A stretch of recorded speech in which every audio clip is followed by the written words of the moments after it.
What's up, guys? Welcome back to more Reddit stories about entitled people, Karens, and all that kind of stuff. Hope you're all doing awesome today. Be sure to subscribe if you're new here, and let's get into today's stories.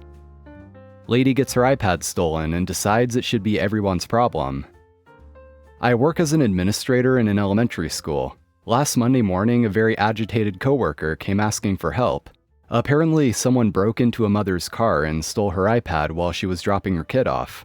That's really bad. Only I have access to the surveillance footage, so of course I agreed to help.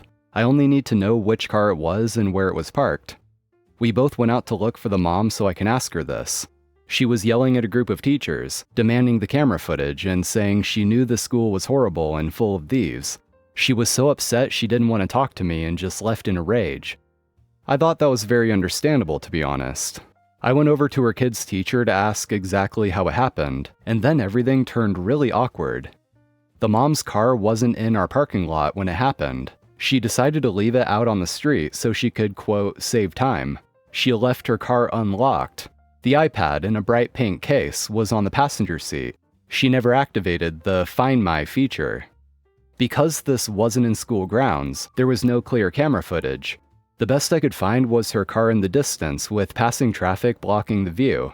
I watched the whole 10 minutes, starting from where they got off the car to when she realized the iPad wasn't there anymore and came storming back. I saw several people passed by during that time, but at no point could the actual theft be seen. I did notice a blurry man took a longer time than everyone else walking by her car, so we pointed this out when we sent her the footage. The mom was pissed. She said the footage was useless, since she couldn't even see who the man was or where he was heading. But sadly, there was nothing else we could do. She threw a big fuss and even put a bad Google review claiming, "The school covers up for thieves." Apparently, she wanted us to pay for the damages. It's been a week now and she has finally calmed down, so boring ending to the story. I'm just baffled at the entitlement of wanting everyone else to pay for her ridiculous mistakes. Yeah, since the car wasn't even parked on school property, it's honestly not their problem at all. Nor is it the school's fault at all either, and has nothing to do with thieves in the school. It was parked on the public road. She obviously just wants to find anything to blame but herself. Family demands I give them a percentage of the, quote, family business. I'm a 36-year-old male. My grandfather owned a business that has been in our family for generations. Everyone in our family has worked or helped out at the business. About 10 years ago, Papa decided to retire. He was starting to have issues with his health. The business was failing due to lack of help and financial issues. My father and his siblings are older and most retired, so they didn't want to be bothered with it, nor did any of their children, including my siblings. They said it would be too much work to get it back up and running properly. I took part of my savings and gave it to my grandfather as a down payment. There were a lot of naysayers, including my parents, siblings, and some other relatives, saying how I should have let my grandfather sell the business, thinking he would never see the rest of the money I owed him, basically saying they didn't believe in me. Within the first 3 years, I'd paid him off completely, which made the business mine. The business is now quite successful. I have 3 locations, and thankfully, my papa got to see the success before he passed. It went from being I couldn't do it, to them asking what I was doing with my money, because they didn't see a difference in how my family and I lived, so there was all kind of ridiculous speculations. My wife and I have always been humbled about our blessings and lived below our means because there was a bigger picture for us. We lived in a 2-bedroom house raising our family for over 15 years, driving beater cars. I had a home built from the ground up on a nice piece of land I'd acquired.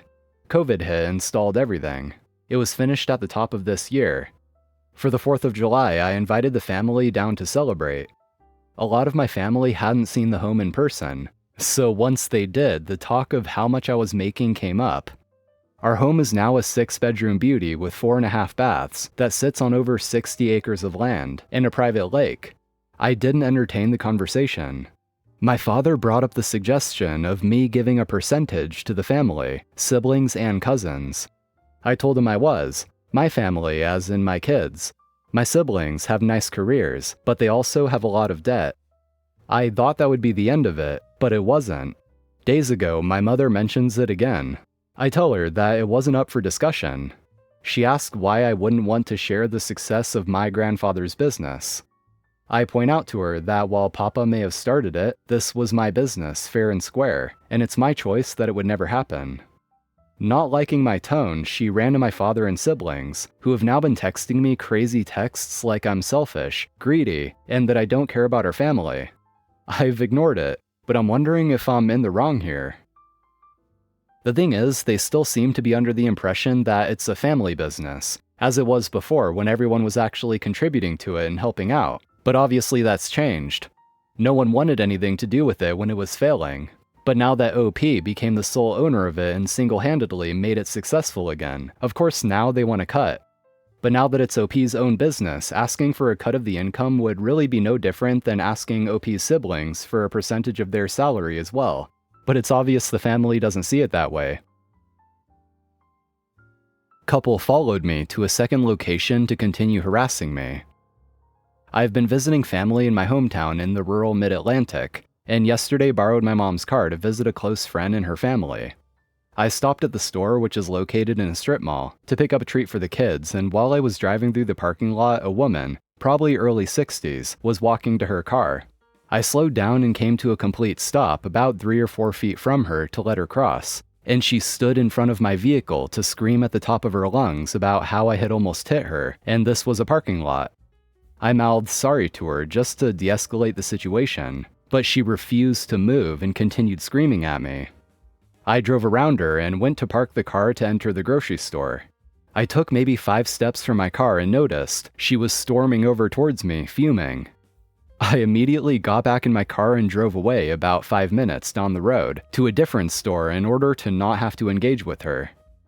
As I was waiting in the checkout line of the store, I saw her and a man who I assume was her husband walk in and begin looking around, definitely looking for me. And I got super freaked out, left my items behind, immediately exited the store and walked to my car. She saw me and followed me out to the parking lot and proceeded to scream in my face about how I almost hit her and kept saying how she has pictures of my license plate. Her husband just stood behind her with his arms crossed, staring me down. After about a minute of this, I got into the car and locked the doors and just kept telling her to get the F away from me. She continued to stand in front of my car and scream at me and film me on her phone, until I called the police, which I told her I'd do if she didn't get away from me. And then she left when she realized I wasn't bluffing about calling. It really freaked me out because I have been attacked completely at random in public before. And I know rationally she probably wasn't going to attack me, but by the time I got on the phone with the dispatcher, I was like completely shaking and could barely handle my phone to make the call. I want to be clear that I was driving probably 10 to 15 miles per hour at most in this parking lot. There were many other people walking because it was a Saturday morning, and we were right in front of a diner, which is also in the strip mall. It wouldn't even have been possible to be driving fast because of the amount of folks coming in and out of the diner, and I always make sure to be aware. Maybe I'm misremembering and got closer to her before coming to a complete stop than I think I did, but I'm fairly certain if I had enough room to drive around her when she refused to move, that I was not overly close to her. Even so, I don't think this interaction warrants what her and her husband did.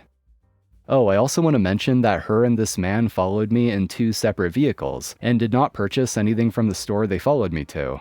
They came there with the sole purpose of screaming in my face. So even if OP is embellishing the story a bit or misremembering, and maybe did actually come close to hitting them, then sure, yeah, that is concerning. But like OP said, it doesn't really warrant following OP in their car for miles to another store, just to harass him or her and even stand in front of their car and block them in. And if from these people's perspective they were actually wanting a reckless driver to be dealt with, then they would have at least called the cops. But no, when OP made the call, they got the hell out of there. So it's obvious, they just wanted to start trouble. I tricked my slacking friend into getting me a 10 out of 10 for a school project. High school friend and I were just reminiscing about this, and since my train is delayed, I thought I'd share. Back in school, him and I were assigned to work on a geography project about plate tectonics. Friend hated geography and had a sour relationship with the teacher. I, on the other hand, was quite good at the subject, and even liked it. I suppose that's why friend chose me as his project partner. After a few days, I noticed he hadn't done any work on the project whatsoever. When I confronted him, he basically said, "Look, I have no intention of doing anything for this project. Please just get me a good grade." I would only hold your grade back otherwise anyway. Of course, I was annoyed, and I informed him this plan wouldn't work. I have always been good at writing, at least in our native language, and I had a very distinctive writing style even as a teen. So if I did everything myself, the teacher would notice. My friend did not take this warning seriously, and basically brushed me off to go do the entire project myself. This is where the revenge started. I looked ahead in the school agenda and noticed that we had a big economics project coming up, at least 3 times bigger and more important than the geography one. I despised economics and sucked so hard at it, not least because it involved very little writing. Friend, however, excelled at it. Economics was his best subject by far. We were part of an 8-person friend group, though friend was my best friend. So I informed the other 6 of my plans and convinced them to form pairs, so that friend would basically be stuck with me. The day we got the economics assignment, friend seemed a little annoyed to have someone as incapable at economics as me as his partner. A few hours later, it was time for geography class. I had turned in, quote, our project the weekend before. As I predicted, the teacher called me out of the classroom to discuss the project. Friend seemed terrified. Turns out we'd gotten an 8.5 out of 10. Not bad for one person doing a 2-person job. The teacher voiced his suspicions that I had done all the work because he recognized my writing style.